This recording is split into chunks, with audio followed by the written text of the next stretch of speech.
You ask Tiger to calculate. This deals with linear inequalities with one unknown.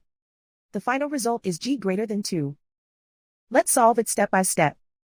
Group all constants on the right side of the inequality. Subtract 1 from both sides.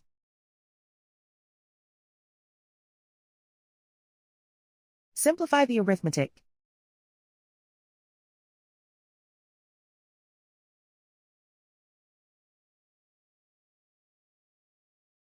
Isolate the g. Divide both sides by 3.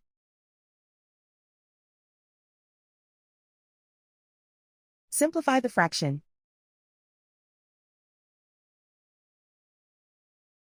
Find the greatest common factor of the numerator and denominator.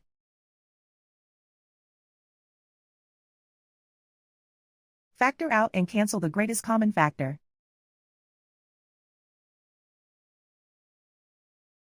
Plot the solution on a coordinate grid.